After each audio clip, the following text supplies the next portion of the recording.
Hello student, कैसे हैं आप लोग। चलिए आज हम क्या कहते हैं नए टॉपिक के साथ उपस्थित हैं। जो पिछला हमारा टॉपिक था अवकल समीकरण का बनना, कैसे अवकल समीकरण बनाया जाएगा उसके बारे में चर्चा हुई थी। आज उस पर हम कुछ इम्पोर्टेंट क्वेश्चन लेते हैं, फिर उसके बाद आगे चलते हैं। ठीक है बच्चों, तो आइए देखते हैं कि अवकल समीकरण, ये एक साधारण समीकरण दिया गया है y इक्वल टू ए ई की power 2x minus B E की पावर माइनस एक्स का अवकल समीकरण ज्ञात करो, इस तरह से। ठीक है, तो चलिए आइए हम स्टार्ट करते हैं। सबसे पहले ये देखना पड़ेगा कि इसमें कितने कांस्टेंट हैं, दो कांस्टेंट a और b। तो दो कांस्टेंट हैं तो दो से ज़्यादा बार अवकलन नहीं किया जाएगा इसका। ठीक है, दो से ज़्यादा बार अवकलन नहीं होगा। तो सबसे पहली बार अवकलन करेंगे तो y का अवकलन dy बाई dx इस तरह से लिख सकते हैं। कैसे लिख सकते हैं, देखिए y इक्वल टू ए ई की power 2x minus B E की पावर माइनस एक्स, ये है। अब इसका जब पहली बार अवकलन करेंगे तो चाहे y1 लिखिए या dy बाई dx ये लिख दीजिए, दोनों एक ही चीज़ है। ठीक है, इस तरह से रिप्रेजेंट भी होता है, इस तरह से भी रिप्रेजेंट होता है।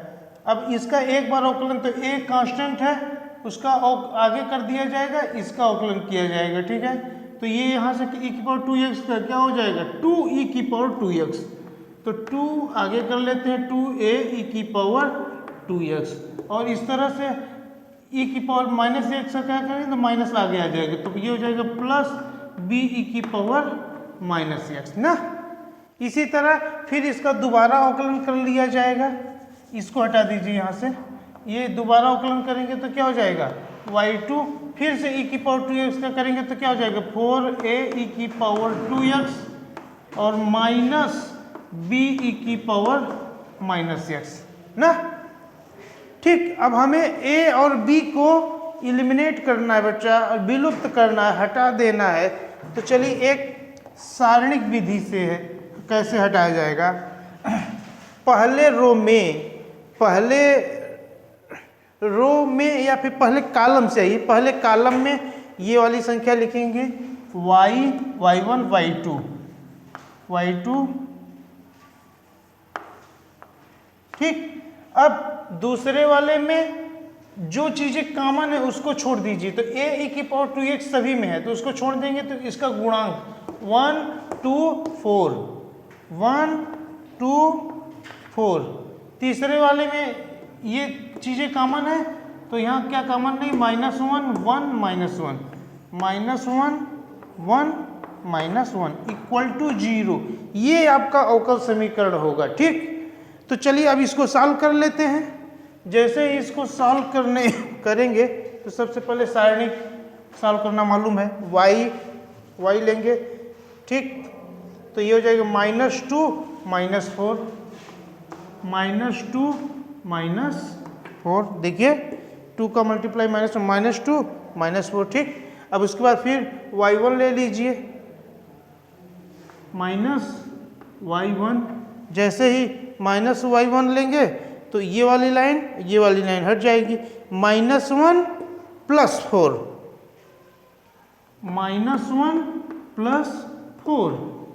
ठीक, अब इसी तरह y2 जब ले लेंगे तो y2 ले लेंगे तो 1 + 2, क्योंकि ये माइनस प्लस हो जाएगा तो y2 हो जाएगा आपका 1 + 2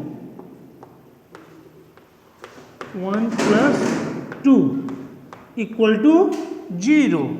ठीक, अब यहाँ से ये क्या हो जाएगा -6y, ये क्या हो जाएगा बेटा, ये हो जाएगा आपका -3y1, क्योंकि ये 3 होगा, 3 का मल्टीप्लाई माइनस में तो -3y1। इसी तरह यहाँ से क्या हो जाएगा +3y2 इक्वल टू 0 ना। अब यही आपका, तो इसको ऐसे लिख सकते हैं 3y2 -3y1 -6y। 3 से डिवाइड कर लीजिए तो ये हो जाएगा y2 -y1 -2y equal to 0।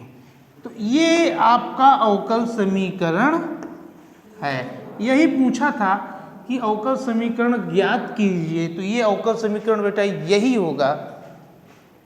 इसको ऐसे भी लिख सकते हैं d2y/dx2, क्योंकि 2 बार अवकलन हुआ है, माइनस y1 को लिख सकते हैं dy/dx minus 2y equal to 0। ठीक, ये आपका क्या हो गया, अवकल समीकरण हो गया। एक बार शॉर्ट स्क्रीन ले लीजिए इसका सभी लोग।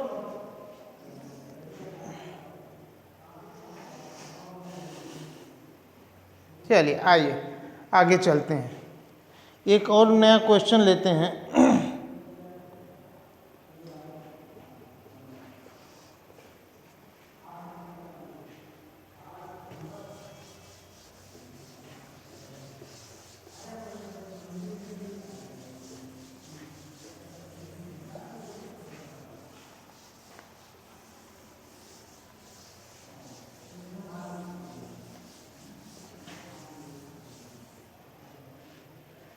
क्वेश्चन है बेटा,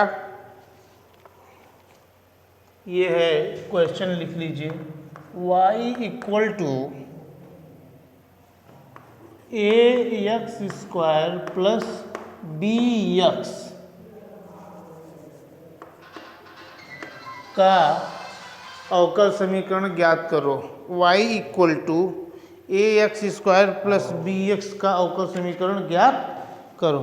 ठीक, इसमें भी कितने कांस्टेंट हैं, 2 कांस्टेंट है, तो 2 बार ही अवकलन होगा इसका। ठीक है, पहली बार अवकलन जब इस समीकरण का करेंगे तो क्या हो जाएगा, y1 यहाँ से क्या आ जाएगा 2ax प्लस b, एक बार अवकलन। जब दोबारा इसका अवकलन करेंगे y2, तो यहाँ से क्या हो जाएगा बताइए, 2ax का 1 हो जाएगा और b हट जाएगा ना। देख लीजिए, समझ गए आप लोग। अब चाहें तो वही मेथड अपना लीजिए। a की वैल्यू उठा के रखनी है, चाहे तो आप इस तरह से लिख लीजिए। यहाँ पहले वाले में y1 y2 ऐसे, दूसरे वाले में क्या कॉमन है, a कॉमन है और यहाँ से b, तो यहाँ a कॉमन है तो क्या हो जाएगा x², यहाँ से 2x, यहाँ से 2, देख लीजिए। और इसमें b कॉमन है, b यहाँ नहीं है, तो यहाँ 0 भी लिख सकते हैं इस तरह से, 0 भी मतलब 0 हुआ तो वही चीज़ हुआ। ठीक, तो ये b भी, तो यहाँ x1 0, ये आपका समीकरण हो गया। अब इसको सॉल्व कर लीजिए। जैसे इसको सॉल्व करेंगे तो सबसे पहले y लीजिए, y इसके सामने का क्या हो जाएगा, y ले लेंगे, ये लाइन तो यहाँ बचेगा 2x इंटू 0, तो ये 0 हो गया, -2, तो ये हो गया 0 - 2। इसी तरह y1 जैसे ही लेंगे -y1 तो 0x² 0 हो जाएगा, 0 - 2x, 0 - 2x प्लस y2। चलिए ये है, ये y2, ये कट गया, 1 माइनस ये इसमें करिए, ये x² minus 2x², x² minus 2x² equal to 0 ना। अब इसको सॉल्व कर लीजिए, तो ये -2y, यहाँ से माइनस प्लस 2xy1, यहाँ से ये माइनस क्या हो जाएगा, x² y2 इक्वल टू 0 ना। अब y2 को आगे कर लीजिए, चाहे सब में माइनस से गुणा कर लीजिए, पहले माइनस से गुणा कर लेंगे तो x² y2, भाई माइनस से गुणा करेंगे तो ये माइनस प्लस हो जाएगा, ये माइनस हो जाएगा, ये प्लस हो जाएगा, ये हो जाएगा, ये -2xy1 और ये प्लस हो जाएगा, प्लस 2y इक्वल टू 0। अब चाहे तो x स्क्वायर से सभी में भाग दे दीजिए, यहाँ से x स्क्वायर हटाने के लिए y2 से, तो x स्क्वायर हटाने के लिए भाग देंगे तो यहाँ से y2 हो जाएगा, यहाँ से भाग देंगे तो 2/x हो जाएगा, 2/x y1, और यहाँ से भाग देंगे 2y/x स्क्वायर इक्वल टू 0। ये आपका अवकल समीकरण है। इसको दूसरे रूप में चाहे तो लिखेंगे ऐसे, d2y/dx2 माइनस 2x/y1 को लिख देंगे, एक बार अवकलन हुआ है dy/dx plus 2y/x square equal to 0। ठीक है, इस तरह से अवकल समीकरण बेटा बनाया जाता है। ठीक है, इसको शॉर्ट स्क्रीन सब लोग ले लीजिए।